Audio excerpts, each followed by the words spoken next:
кімді, бірақ бота көзді көремін деп мен мына жерде ойламадым. Сәлем, бота көз. Сәлем. Қалың қалай? Рахмет, жақсы.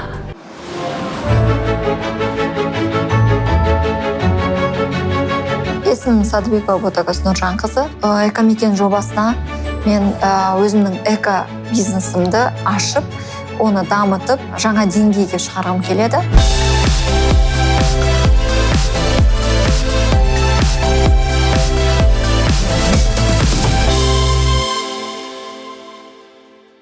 Көз жасымен кеткен жобаға қайтып оралған қалай екен? Өте қызық, ерекше. Бүгін сен қандай жобамен келдің? Қорғадың ба Жобамды, бүгінгі бизнес жобамда мен текстиль қалдықтарын өңдеу мәселесі бойынша текстиль қалдықтарын, киім қалдықтарын азайтуға байланысты апсайклинг жүйесін, принципін қолдануды айтып, сол және қосымша сборщик ретінде қайта өңделетін қалдықтарды да жинап отыруға ниет екенімді білдірдім, түсіндірдім. Және өзім үстіме бірден реквизитіммен келдім. Өте әдемі сенің образың. Сонда сен өзің тігіп алған бұйымдарың, өзім тігіп алған бұйымдар. Ал мына тюрбан трансформер ол ескі киілмей жатқан көйлектің матасының. Көйлекті осылай өзгертіп, керектіне жаңа өмір сыйладым. Мінекей қандай шеберлік.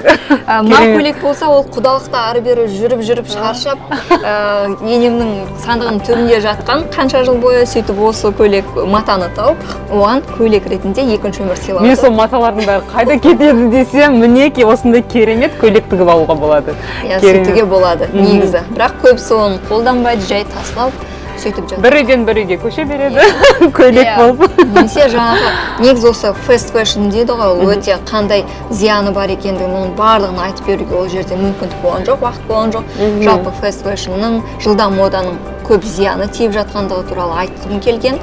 Негізі осы бағытта экология мен осы мода стильді барлығын біріктіріп, жаңағы экологичная мода дейді, осознанный бренд деген сияқты, осы бағытта жылжығым келеді. Сен қалай мысалы осы экология тақырыбын және өндіріс тақырыбын қалай бірге алып жүре аласың?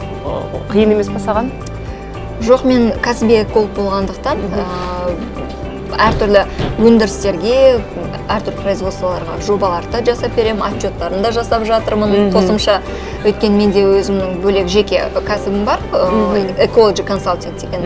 Өткен менде лицензиям бар, сол министерстводан алған. Мінекей қандай қыр-сырың көп. Тек қана экология магистрі, ал дизайн, стиль, ол стилистика бөлек, қосымша өзіме ұнайтын хоббиім ретінде. Бірақ осы экология мен стиль дизайнды біріктіріп, бір жаңа дүние шығарғым келіп жатыр. Өте қызық екен. Негізі осы экология тақырыбы бойында әңгіме қозғасақ, осы мысалы біздің Қазақстанымызда экология жөнінде не үшін жаның күйеді, не үшін осы жүрегің ауырады? Сол туралы айтып берсең.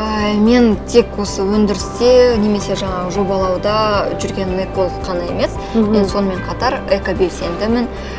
Басқа қаншама волонтерларға, мұғалімдерге, көптеген жаңағы еріктілерге үйренгісі келетін, білгісі келетін адамдарға семинар, тренингтер өткізіп отырамын. Экологичный образ жизни дейді, экологиялық саналы өмірді, қалдықтарды қалай азайту керектігі жайлы көптеген әртүрлі тақырыпта экологияға қатысты. Мен соларды айтып, үйретіп, түсіндіріп жүремін. Және әртүрлі жаңағы өзімде волонтер болып, субботниктерге шығып, әртүрлі акцияларға атсалысып жүремін. Өйткені ол білімімен тек өзім ғана біліп отырмай, басқалармен де бөліскім келеді. Басқаларын да үйретіп, осы біздің қандай керемет табиғатымызды аялап, осыны сақтайық деген ниетте, сондай ойда әрекет етіп жүрмін. Мен бұл жобаға дейін де экологиямен айналысқам, жобадан мені шығарып жүргеннен кейін де ары қарай да айналыса бердім. Сондықтан осы жобаға келудегі мен келгендігім бір жай қажет емес дүние емес. Демек, әділеттілік бар, ол ары қарай өз орнын табады деп ойлаймын. Иә, осы жобада жігіттердің арасында бір тал гүліміз қыз бар болғаны мен үшін мен өте қуаныштымын сен үшін. Енді осы жоба жайында кішкене артқа қарай есімізге түсірсек, сен осы жобаға жаңадан келген кезде, ол кезде бәрі басқаша болды емес па?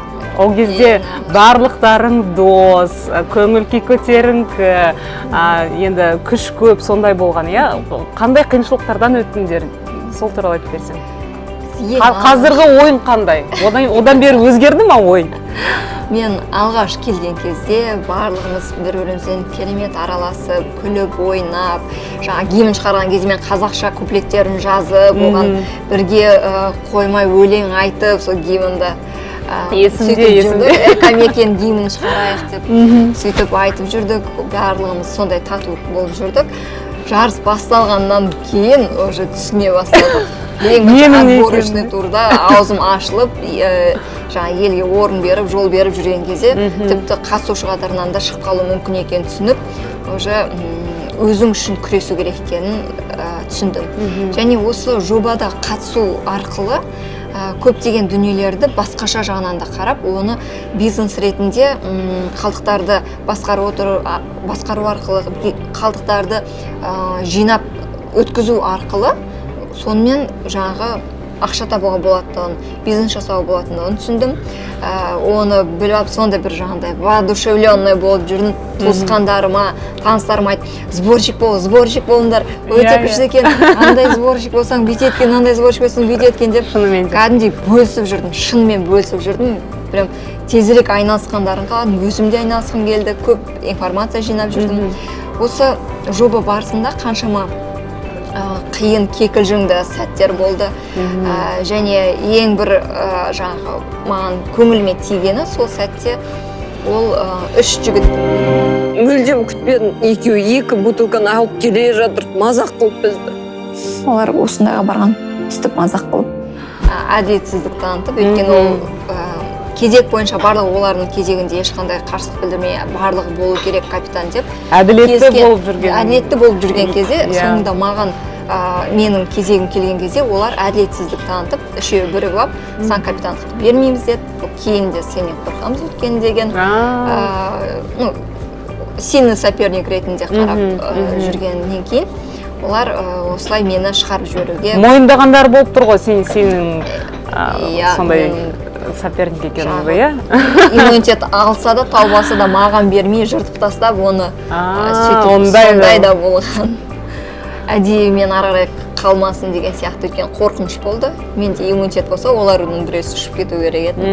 Сондықтан маған бермей, қимай, сөйтіп қызыл команда егер біз табасақ, біз саған береміз деп отырған. Ал енді осының бәрінен кейін сен қазір енді жобадасың, қайтадан келдің.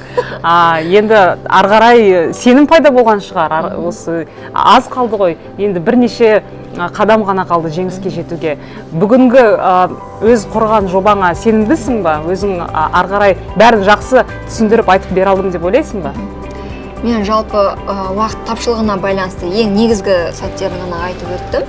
Бірақ басқаларына да ұнаған сияқты негізі өте өзекті мәселемен қозғаған тақырыбым, ол шынымен ол мәселемен текстиль қалдықтарын, киім қалдықтарын жаңағы сондай өте көп мөлшерде келіп жатыр да, импорттан да өзіміздің мемлекетте де шығарылып жатыр киімдер, бірақ оларды қолданысы көп болғандықтан оның қаншамасы қоқысқа тасталып жатыр. Оны өңдеп жатқан кәсіпкерлер тіпті жоқ десек болады. Сондықтан бұл сала өте өзекті. Бұл да экология орасан зор зиянын тигізіп жатыр. Сондықтан осы саламен айналыссам да, мен жаңағы өзімнің айналысып жүрген салама жақынырақ. Және оны да түсіндіруге маған мүмкіндік бар. Бәрін бірге алып жүре аласың ғой? Алып жүре аламын. Өйткені мен негізге егер жақсылап отырып бастасам, осы жобаның шеңберінде жақсылап арғай алып кетуге тырысамын. Сәттілік саған. Көп рахмет сұхбатыңа. Күш-жігеріңнен тайма, арғарай тек алға. Рахмет. Экомекен ұлттық экологиялық бәйгесі. Қазақстанның ең экосаналы бизнесмендерін марапаттау рәсімі. 13 апта бойы бас жүлде 10 миллион теңге үшін бақ сынасқан ең мықты үш қатысушы. Ботагөз Садыбекова, Владислав Галярка, Сергей Тандеев. Отосқа кімнің ие болатындығы саған байланысты. Терең түскен кезде құлақ қатты ауырады екен. Хабар агенттігінің сайтына кіріп, лайықтыға дауыс бер. Ал 12 желтоқсан хабар арнасының тікелей эфирінде өтетін марапаттау рәсімін тамашала.